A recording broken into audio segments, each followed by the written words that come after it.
우리 다 함께 로마서 3장 10절을 한번 보겠습니다.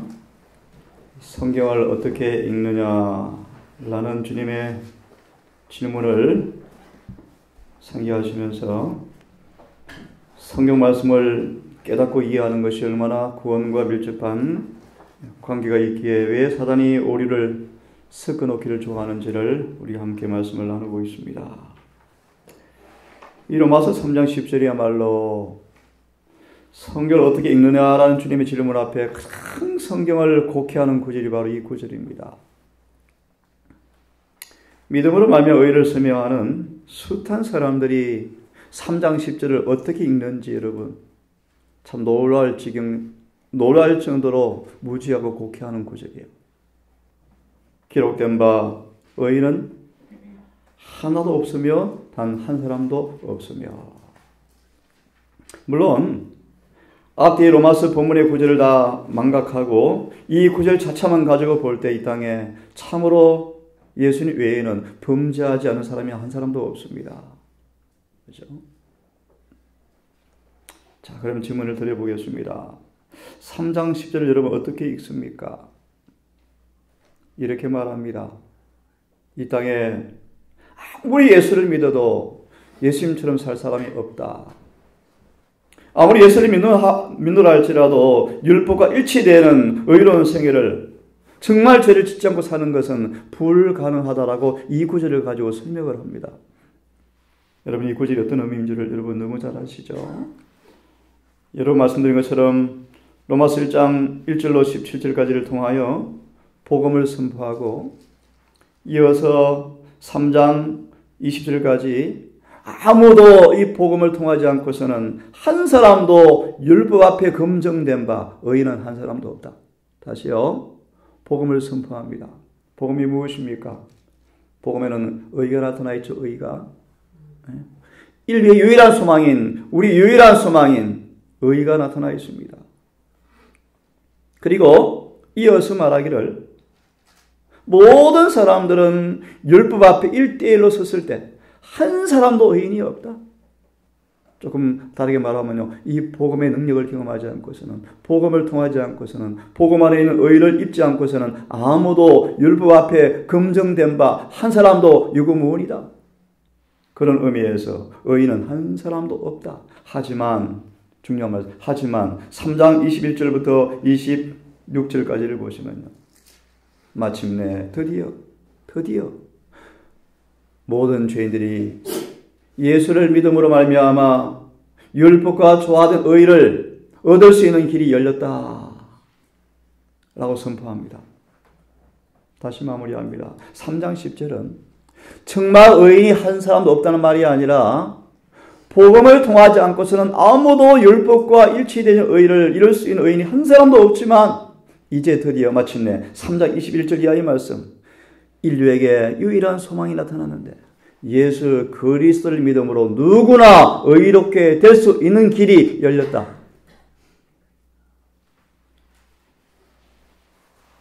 그래서 3장 끝처럼 말합니다. 믿음으로 말미암아 율법이 굳게 세워질 수가 있다. 4장은 그 믿음이 어떤 믿음인가를 설명하죠. 그죠? 마무리하겠습니다. 여러분 간단하게 마무리합니다. 예수 밖에서는 죄인일 수밖에 없지만 예수 안에서는 의인 될 수 있는 길이 열렸습니다. 다시 말하면 예수 밖에서는 아무도 율법을 지킬 수 없지만 예수 안에서는 율법을 지킬 수가 있게 되었습니다. 그런 의미에서 예수 안에 의인이 많습니다. 예수님의 재림 때 말씀처럼 초림은 죄인을 회개시켜서 의인을 만들러 오셨지만 예수의 재림은 의인을 데리러 오십니다. 요한에서 3장에 말씀하시기를 의인들은 누굽니까? 의를 행하는 자가 의인들입니다. 맞죠? 그죠? 한 예를 좀 들었습니다. 이 3장 10절을 로마서 자체의 문맥과 내용을 고려하지 않고 이 구절 자체를 수많은 사람들은 곡해합니다. 곡해. 성경을 어떻게 읽는가? 대단히 중요합니다. 사도행전 9장을 좀 펴시면 사도행전 9장 1절과 2절을 잠시 보시면요. 사울이 살기 등등하여 회당과 공문에서 문서에 의하여 예수님을 쫓는 사람들을 결박하여 잡아오는 그 일에 맹렬한 기시로 일하는 모습이 기술되어 있습니다. 행전 9장 1절과 2절의 말씀이요. 그때 3절을 보시면 사울이 행하여 다메섹에 가까이 가더니 호련히 하늘에서 빛이 저를 둘러 비치는지라. 땅에 엎드려져 들음에 소리서 가로되 사울아 사울아 내가 어찌 나를 핍박하느냐 하시거늘. 사울이 눈이 멀었었나요? 눈이 멀었었어요. 앞에 구절을 보시면 주석의 말씀 보시면 사울은 장님이었다. 장님이었습니다. 무슨 뜻일까요? 이 본문의 말씀처럼 수건을 얼굴로 가리고 있어요. 한번 보실래요?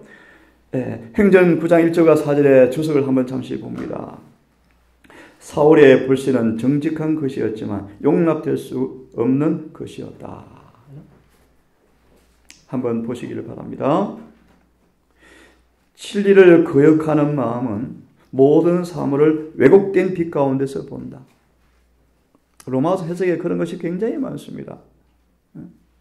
자, 행전 9장 1절과 4절의 주석에 사울의 불신은 뭐였어요? 정직한 것이었지만 하나님께서 말할 수 없었다.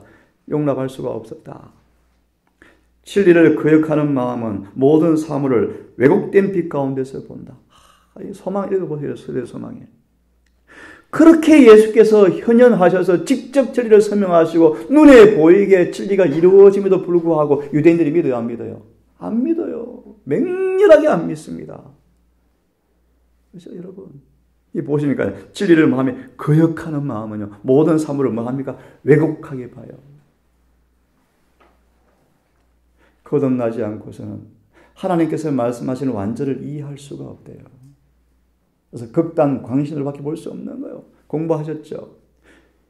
경건의 비밀을 광신이라 공격한다. 그죠? 중보자 없이 사는 부부를 가리키니까 한 분이 그래요. 한 선교사가 저한테 그래요. 예수 없이 산단 말입니까? 막 소리를 쳤어요. 뭐야, 너무너무 모르는 거예요. 예수 없이 사는 것이 아니라 예수와 하나가 된 사람들입니다, 여러분. 예수와 하나가 된 사람만이 중보자 없이 건드는 것입니다, 여러분. 하지만 죄에 대한 중보는 없어요, 여러분. 왜요? 죄는 끝났는데요. 죄는 도말되었는데요. 이해를 못해, 사람은 이해를 못해요. 거듭나지 아니하면 경건의 비밀을 이해할 수 없어요, 여러분. 경험이 안 되어지게 되어 있어요. 보세요. 진리를 거역하는 마음, 모든 사물의 왜곡된 빛 가운데서 보게 되어지는데 그것은 원수의 올가미에 걸려서 사물을 보지만 원수의 빛 가운데서 보기 때문이다. 여러분, 이스라엘 백성들이 이사야 53장을 안 읽었겠습니까? 시편 22편을 안 읽었겠습니까? 읽지 않았겠습니까? 안 보이는 거예요. 안 보여요. 안 보여요. 예수가 너네 와서 구약을 설명해 줘도 안 믿어요. 사로 2장의 말씀, 진리를 말하지 않아 그들은요, 사랑하지 않는 사람들이었어요. 좀 더 봅니다. 다소 사람 사울이 이런 사실에 본보기가 되었다. 그렇게 훌륭한 분들도요, 예수의 인성 부분을 이해를 못해, 이해를. 도무지 이해를 못해요, 여러분. 상상할 수가 없어요, 상상하려고. 자, 좀 더 읽습니다. 그는 불신자가 될 도덕적 권리를 가진 것은 아니었지만 하나님의 권고보다 왜 그럴까요? 사람들의 의견을 받아들이기로 하였다. 이것 때문입니다, 여러분. 그렇죠? 이사야 29장의 말씀 나중에 보세요. 술 취해서 넘어지고 자빠지고 있죠. 왜요? 사람의 가르침을 그들이 말씀 대신에 받아들이고 있어요. 그렇죠? 술 취한 거죠. 그도 잘 들어보세요. 메시아를 가리켜 보이는 예언의 말씀을 갖고 있기는 하였지만 사람의 말인 랍비들의 의록을 더 좋아하였다. 그래서 아무리 성경을 봐도 뭐 하는 거예요? 안 깨달아지는 거예요. 똑같아. 지금도 똑같아. 오늘 8장 3절을 계속 연구할 겁니다. 그 자신의 지혜로는 하나님을 알지 못하였고 그의 보내신 자 예수도 알지 못하였다. 후에 그는 그의 경험을 되풀이해서 말하면서 그는 나사렛 예수 이름을 대적하는 많은 일을 해야 할 것을 생각했다고 하였다. 사울은 믿지 않는데도 정직하였고 아무런 가식이 없었다. 가식도 없는 사람이었어요. 하지만요, 하나님 그걸 간합할 수 있습니까? 없어요. 예수님은 도중에서 그를 붙잡으시고 그가 어느 편에서 일하고 있는가를 보여주셨다. 그 핍박자는 그리스도의 말씀을 받아들였고 불충성의 길에서 돌아섰다. 하나님의 눈을 뜨게 했습니까? 눈을 띄워주었습니다. 아시는 것처럼 영의 눈은 뜨지만 육신의 눈은 죽을 때까지 고통을 느꼈죠. 하나님께서 가시를 준 거예요. 가시를요. 자, 여러분 본론을 좀 들어가고 싶은데요. 우리가 다 수건을 벗은 얼굴로. 수건이 무엇입니까, 여러분? 수건. 다른 얘기 많지만 오늘 말씀 비추어세요. 인간의 가르침요. 그죠? 랍비들의 어록요. 랍비들의 어록. 신학자들이 가라사대요. 질문 드릴까요, 여러분? 이 수건이 어떻게 하면 벗겨집니까? 3장 17, 16 읽어보시면요. 예수께로 돌아가면 수건이 벗겨져요. 좀 더 쉽게 말하면 예수의 사명과 하신 일을 율법과 복음과의 관계를 이해하면 수건이 다 벗겨져요. 고고 3장 18절. 율법과 예수 사이에 있는 안개가 다 그쳐지고 율법에 있는 의와 예수의 의를 딱 깨닫게 되어지면 우리 삶 속에서요. 수건이 다 벗겨지면서 예수님을 똑바로 보게 되어지면 회개가 일어나고 이어서 3장 18절이요. 이런 경험이 온다고 약속합니다. 한마디로 예수님처럼 변화가 이루어지리라. 이걸 말씀처럼 이 직분, 의의 직분이라고 어제 말씀을 드렸습니다. 이 직분을 받은 사람들은 마귀가 절대 가만 안 두죠. 예수님 말씀하시기를 성령을 받은 사람들은 마귀가 총 공격을 감행합니다. 이 일을 방해하거든요. 왜요? 자신의 최상권이 깨어지고 있거든요. 그죠? 정복당하거든요. 마귀는 100% 복종당하거든요. 그래서 정복당 원수의 분노로 끊임없이 일을 방해하겠지만 낙심하지 말라고 말씀하십니다. 더 나아가서 말하고 숨은 허물까지 빨리 버려요. 숨은 허물까지. 우리 1888년 기비를 보시면 조금 번역이 잘못됐는지 모르지만요. 잠재적인 죄, 지을 가능성이 있는 죄, 즉 알지 못하지만 기회가 있으면 드러날 죄까지 주님께서 깨끗게 해주시겠대요. 얼마나 감사합니까, 여러분? 그죠? 여러분, 지금 이 조사심판 동안에 분명한 거울 앞에 서서 낱낱이 우리를 살피셔야 합니다. 지금 모든 숨은 허물에서까지 드러나서 고침받는 은혜를 누리기를 간절히 바랍니다. 이런 일에 우리에게 부탁하시기를 말씀을 더럽히지 말라, 혼잡게 하지 말라. 완전 중고잡지 서는 거, 예수의 인성, 늦은 비 인침, 수많은 구절들을 사람들은요 곡해요, 곡해. 제가 인간적 가르침을 좋아하지 않는 이유가 뭐냐 하면 진리를 불완전한 인간의 견해로 자꾸 곡해를 시켜요. 예를 들어서 칭의는 성령 예리신에서는요 순간의 경험이요, 성화는 평생의 경험이요. 근데 나는 완전주의자 책을 보시면요 칭의는 영원, 성화는 순간, 또 이렇게 가르쳐요. 저는 말장난으로 봅니다. 말장난. 성령대로 믿으시고 예리신대로 믿으셔야 돼요. 자, 그러면 우리 이 말씀은 사도행전 1장의 말씀인데요. 한번 잘 들으십시오. 예수님이 이 땅에 오셔서 사람들을 막 흥분시키고 막 광란케 하고 하는 그런 분이 아니셨어요. 예수님은 왜 오셨는가? 우리를 구원하기 위해 오셨습니다. 호기심을 만족하기 위해서 오신 분이 아니죠. 그런 면에서 하나 짚고 넘어갑니다. 구원과 직접 관련이 없는 주제들은요 고민하지 말래요. 질문을 하시더라고요. 지구가 우주 수도가 될 텐데 지구가 옮기는 것입니까? 저는 그런 거 잘 몰라요, 여러분. 확실히 계시지 않았어요. 삼층 하늘이 어디 있는지도 저는 잘 모르겠어요. 별이 몇 개인지도 모르겠어요. 그런 계시하지 않으셨어요. 예수님은 말합니다. 회개하게 되어지면 그런 쓸데없는 질문하지 않고 연구하지 않는데 시간 낭비. 주님이 계시했어요, 안 했어요? 안 하셨어요. 조금 비난의 말씀을 드렸는데 예수님은 인간 사람들을요 호기심을 만족시켜주는 적이 한 번도 없습니다. 그럼 그분은 뭐 하셨습니까? 오직 구원의 진리만을 선포하셨대요. 자, 호기심이 많은 사람들, 귀한 것을 좋아하는 사람들의 욕구를 부추길 뿐이라는 사실을 주님은 아시고 그런 것을 말씀하지 않으셨습니다. 그럼 어떻게 하셨는가? 중요한 말씀이요. 사람들에게 그들의 영역을, 영적인 힘을요 자라나게 하고 순종의 길, 참된 거룩한 길에 행하도록 할 만한 지식을 나눠주시는 것이 주님의 목적이었다. 오늘 새로운 거 깨달았어요. 그럴 수 있어요. 하지만 그것이 우리를 영적인 능력을 강하게 해주는 것인가? 어떻게 새로운 지식 갖게 한 것인가? 별 의미 없어요, 여러분. 그죠? 종된 길, 참된 거룩한 길에 행할 만한 지식만을 나눠주시는 것이 주님의 목적이었다. 또 보실래요? 일상생활에 필요한 적응할 수 있는 용도로 써도록 다른 사람들에게 전할 수 있는 그런 진리만을 가르치셨다. 예수님 전도 방법에 그는 사람들에게 새로운 계시를 주지 않고 제사장과 율법사들의 잘못된 가르침으로 인하여 오랫동안 애매모호해졌고 그 위치가 잘못 놓여진 진리들을 그들의 이해력에 맞추어 열어서 공개하셨다. 그는 거룩한 진리의 보화들을 부조와 선지자들에게 주신 순서대로 제 자리에 재배치하셨다. 뒤죽박죽 섞어서 쉬운 예를 들면요. 초림은 싹 숨겨놓고 초림의 자리에 재림의 진리를 딱 갖다 놨죠. 유대인들이. 그죠? 순서는 뭐합니까? 재배치. 고난 받은 다음에 영광 받으신다는 것입니다. 그죠? 베드로가 오해하고 영광을 먼저 받고 싶었죠. 십자가 없이.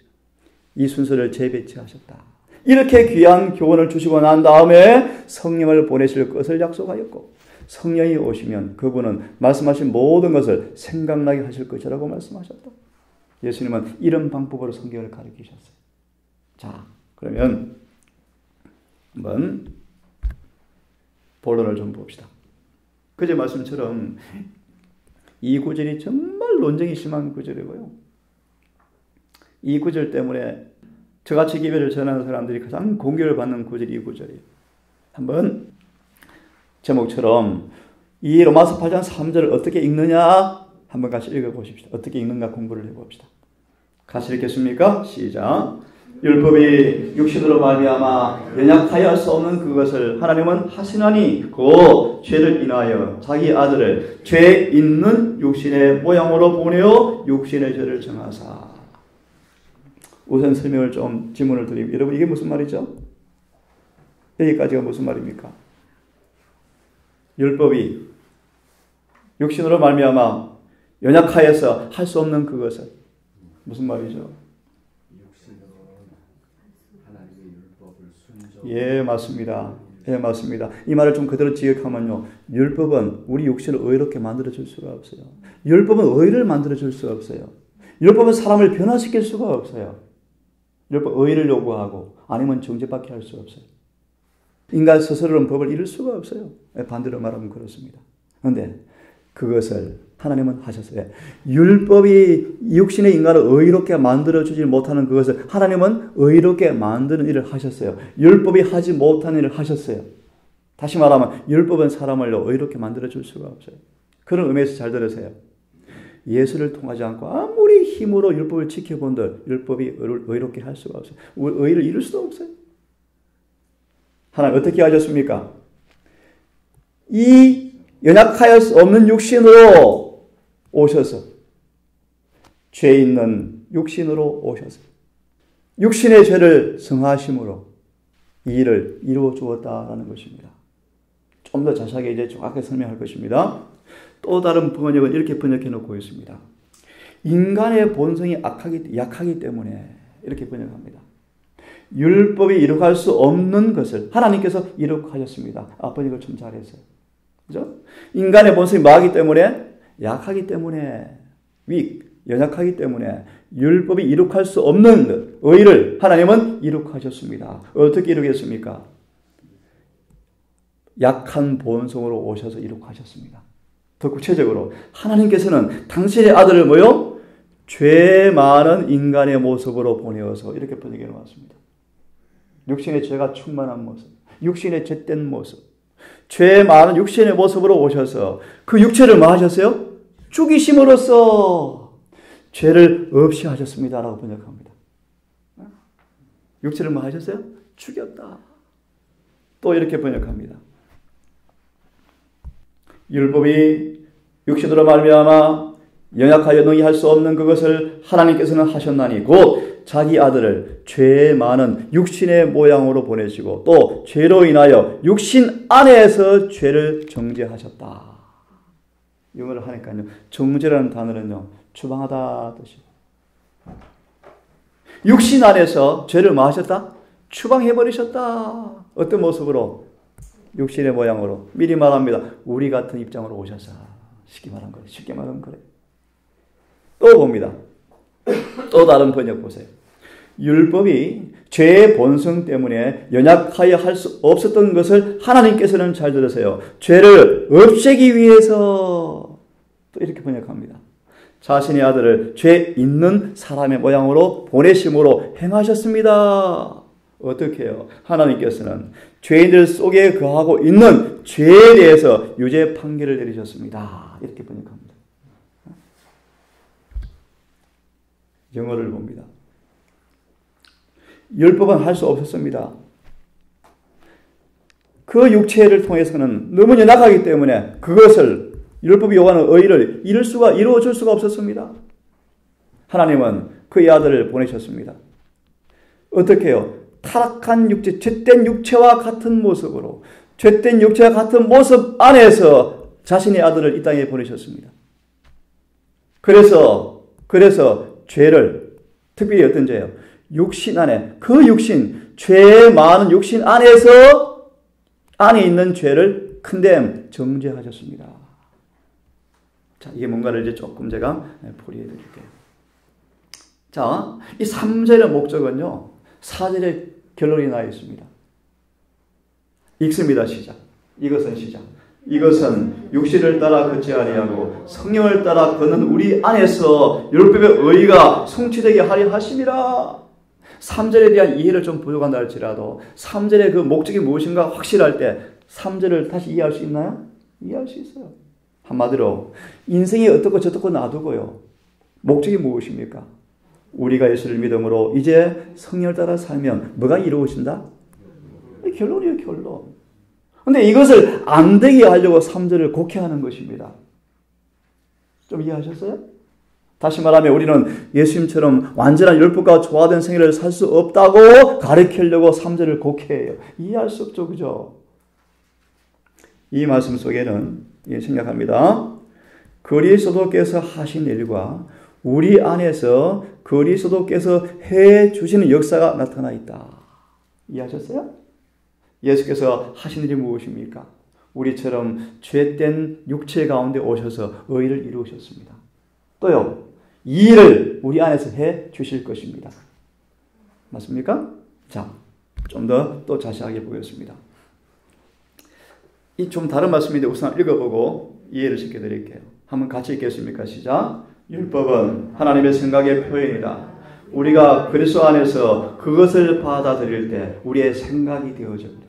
그것은 우리로 하여금 타고난 욕망과 경향성들을 초월하게 하고 죄를 범하게 하는 유혹을 이기게 한다.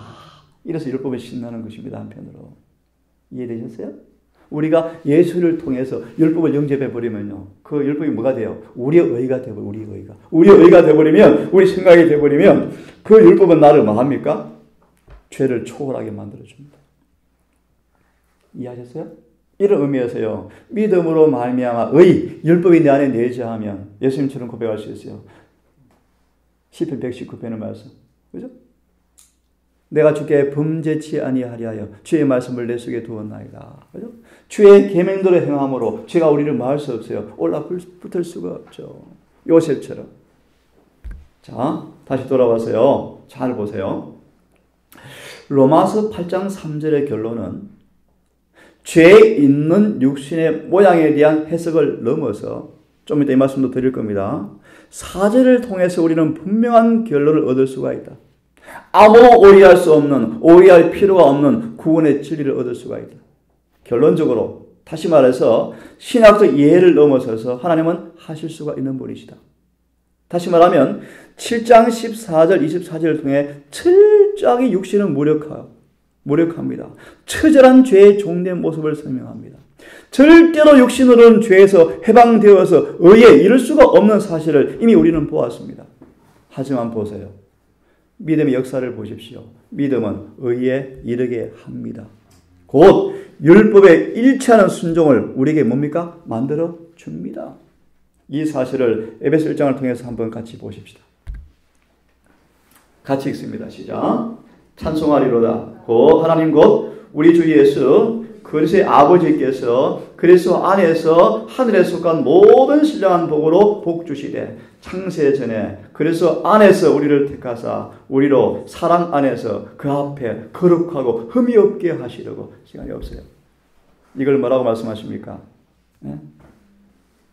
경건의 오묘 완전으로 설명합니다. 그죠? 경건의 오묘 완전으로 설명합니다. 예수님의 사명과 이를 이해하는 것이 중요하다고 말씀하시면서 이렇게 마무리합니다. 예수를 영접하면 우리가 뭘 주신다? 권세를 주시겠다. 자신의 견해를 높이지 말라 라고 말씀하시면서 이런 말씀이세요. 하나님의 과학은 따라하십시오. 하나님의 과학은 하나님의 영에 나타나심이며 그분을 믿는 절대적 믿음을 고치시키는 것이다. 이 대표적인 예화가 마리아의 예수님의 탄생이에요. 인간의 과학은 맞아요. 아이 못 낳아요. 인간의 과학은 맞아요. 아무도 법을 지킬 수 없어요. 하지만 성령이 임해버리면 잉태되어집니까? 조건이 무엇입니까? 믿음이. 맞나요? 예. 이해되셨습니까? 왜 정말 예수를 영접하면 인간의 과학은 아무도 죄를 짓지 않고 사는 것이 과학이 되었지만 죄는 과학이 되었지만 예수를 믿으면 죄는 추방되어지게 되어 있습니다. 이해되셨죠? 자, 그러면 조금 더 본론을 들어갑니다. 이 말씀 같이 읽습니다. 시작. 하나님은 시작. 하나님은 하지 못하시는 일이 없으시다. 같이 읽습니다. 시작. 믿음으로 말미암아 의롭게 됨이란 무엇인가? 그것은 인간의 영광을 티끌 가운데 버리고 인간 스스로는 할 수 없는 그것을 인간을 위해서 해 주시는 하나님의 역사이다. 아멘. 이 표가 뭐죠? 제7일 안식일이에요.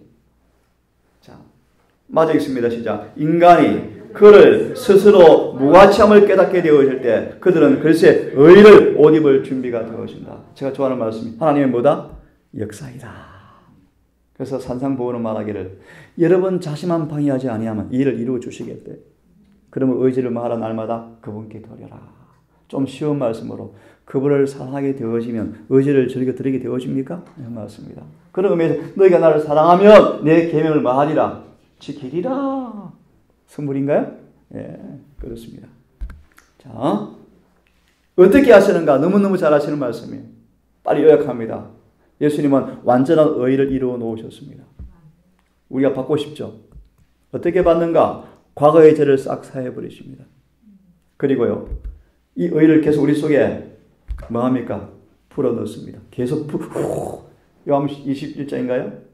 20장인가요? 20장 같은데. 예수님이 부활하신 다음에 만난 다음 그들에게 어떻게 하셨어요? 숨을 불어넣으시죠. 그리고 뭘 받으라? 예니신 읽어보세요. 그분의 거룩한 품성을 나눠주는 표현이에요. 성령을 통해서 뭘 받으라? 내 품성을 나눠받으라. 그런 뜻이 이걸 어려운 말로 하면 나눠주시는 의요. 매일매일 성령 안에서 예수의 의를 나눠받는 사람. 이것이 이른비의 경험이에요. 속성을 불어넣으신다. 그러면요, 우리의 품성이요, 하나님의 품성처럼 훌륭한 거물로 만들어진다. 따라하세요. 그리하여. 무슨 말이요? 간단히 말합니다. 과거죄는 싹 씻겨버리고 예수의 의를 성령이 계속 모여서 불어넣어서 예수님처럼 만드셔서 됐습니까? 그리하여 이 율법의 무엇이? 의가 그리스도를 믿는 자에게 뭐한다? 성취된다. 야고보서 2장 21절. 칭해지는 정도가 아니고요. 눈 감고 아웅이 아니고요. 실제 뭐한다? 이루어진다. 맞습니까? 그래서 이럴 때, 이때가 될 때 하나님은 무엇이고? 의로우시고. 사람도 하나님 의로우시는데 우리 의롭지 않은데 의롭다 그러면 마귀가 뭐라 그래요? 비집고 같이 들어간대 하늘에. 하나는 불의하다. 근데 반드시 우리 개개인을 주님께서 의롭게 만드실 거예요. 그죠? 이해하셨습니까? 자, 의가 무엇입니까? 같이 읽습니다. 시작. 그리스도께서 가르치신 의는 하나님이 계시하신 뜻의 마음과 생애를, 이게 중요한 정의들입니다. 여러분, 중보자 없이 설령 완전하셔야 돼요. 다른 말로 우리의 뜻과 주님의 뜻이 일치가, 그걸 다른 말로 의를 옷 입고 있다는 거예요, 여러분. 예복을 입었다는 거예요. 얼마나 분명한 정의입니까? 이 의는요, 보세요. 우리는 이 의를 소유하고 있어야 한다. 이 의는 발전되어지고 눈에 보입니다. 눈에 보여야 돼요.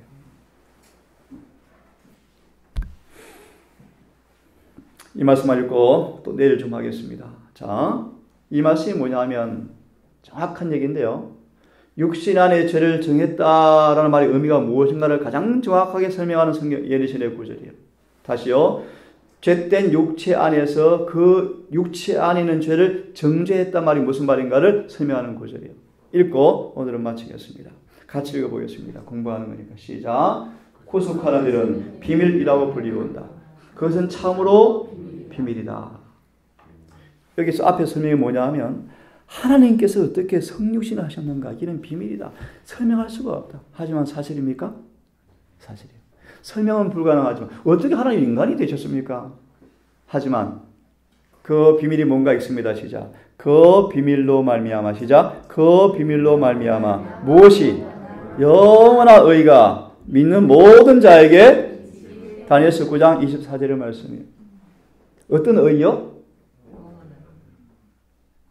우리 속에 이 의가 영원히 머물게 하는 거예요. 영원히 의로워져 버리는 그 의가 성육신을 통해서 우리에게 뭐 한다? 나누어진다. 그 다음 시작. 죄의 값을 받고 있는 인류는 하나님께 저기를 가지고 있다. 그리스도께서는 무한한 값을 치르시고 고통스러운 과정을 거쳐서 사람들에게 말할 것도 없고 천사들에게 기여김을 받으시고 인성을 입으셨다. 디모데전서 3장 16절의 말씀이에요. 그 다음 신성을 감추시고 영광을 벗으시고 베들레헴에서 아기로 출생하셨다. 그 다음 잘 들으세요. 그가 어디에?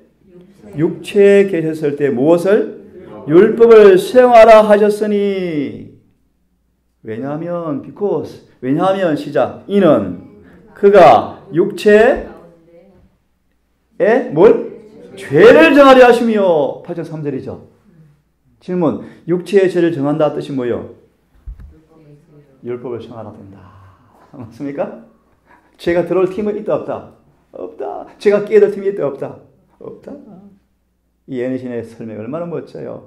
율법을 수행하라 되어지는 것이 육체 안에 죄를 망한 것입니까? 정했다. 더 쉽게 말하면요, 우리가 예수님 안에서 믿음으로 살면 죄는 맨날 나한테 뭐요? 밟혀요. 맨날 저 밟혀 도망가요. 이해되셨죠? 네. 그 다음 말씀은 시간이 갔지만 이만큼 읽고 할까요? 이것만 보고 내일 좀 하겠습니다. 예수님이 뭐로 오셨대요? 죄 있는 육신의 모양으로 오셨대요.